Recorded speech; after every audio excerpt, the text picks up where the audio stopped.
Congress BJP మధ్య మరోసారి letter war నడుస్తోంది. కిషన్ రెడ్డికి సూటిగా సీఎం రేవంత్ లేఖ రాస్తే ఆయనకు కౌంటర్ గా రామచంద్రరావు కూడా లేఖ రాశారు. ఇక బీజేపీకి కౌంటర్ ఇస్తున్నారు కాంగ్రెస్ నేతలు. ఇంతకీ ఈ లేఖాస్త్రాలు ఎందుకు సంధించుకుంటున్నారు? జూన్ 22, 23న ఢిల్లీలోనే ఉంటా. మెట్రో అంశంపై మాట్లాడేందుకు రైల్వే మంత్రితో సమావేశాన్ని ఏర్పాటు చేయండి. ఐఆర్ఎఫ్సి ఫైనాన్సింగ్ సమస్యతో పాటు పెండింగ్ అంశాలను ప్రస్తావిస్తా, దయచేసి సహకరించండి అంటూ కేంద్ర మంత్రి కిషన్ రెడ్డికి బహిరంగ లేఖ రాశారు తెలంగాణ ముఖ్యమంత్రి రేవంత్ రెడ్డి. హైదరాబాద్ మెట్రో విషయంలో రేవంత్ వర్సెస్ కిషన్ రెడ్డి అన్నట్టుగా వార్ నడుస్తోంది. మెట్రోని ప్రభుత్వం స్వాధీనం చేసుకునేందుకు ఐఆర్ఎఫ్సి ద్వారా అప్పు తీసుకురావాలనే రాష్ట్ర ప్రభుత్వ ప్రయత్నాన్ని కిషన్ రెడ్డి అడ్డుకున్నారని రేవంత్ గతంలో ఆరోపించారు.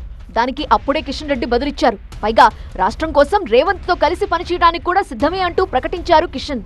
కానీ ముఖ్యమంత్రి గారు కూడా ఇప్పుడు ఒకటి చెప్తా ఉన్నాను, మీరు ఎప్పుడు రావాలనుకున్నా, ఎప్పుడు కేంద్ర అర్బన్ డెవలప్మెంట్ మినిస్టర్ గారితో కలవాలనుకున్నా, నేను మీతో రావడానికి తెలంగాణ ప్రభుత్వం తరఫున మీతో కలిసి కేంద్ర ప్రభుత్వంతో చర్చించడానికి నేను ఎల్లవేళలా సిద్ధంగా ఉన్నాననే విషయాన్ని ఈ సందర్భంగా మనవిచేస్తా ఉన్నాను. మాటిచ్చారు కదా, నిలబెట్టుకోండి.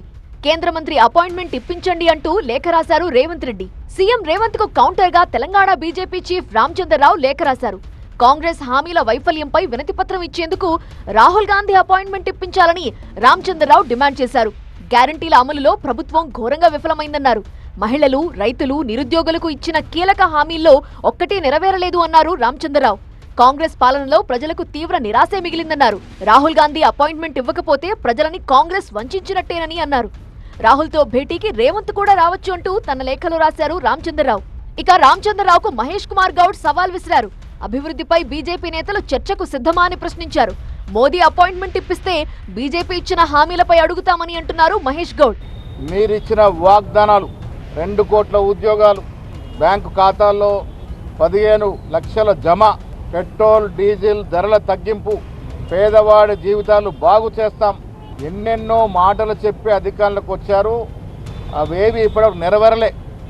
అందుకే రామచంద్రరావు గారు ప్రధానమంత్రి సమయం ఇప్పిస్తే మొదటగా తెలంగాణ నుంచి వచ్చి వీటి గురించి అడుగుదాం. ఎవరికి అపాయింట్మెంట్ ఇప్పిస్తారో, ఎవరి సవాల్ని ఎవరు స్వీకరిస్తారో చూడాలి మరి.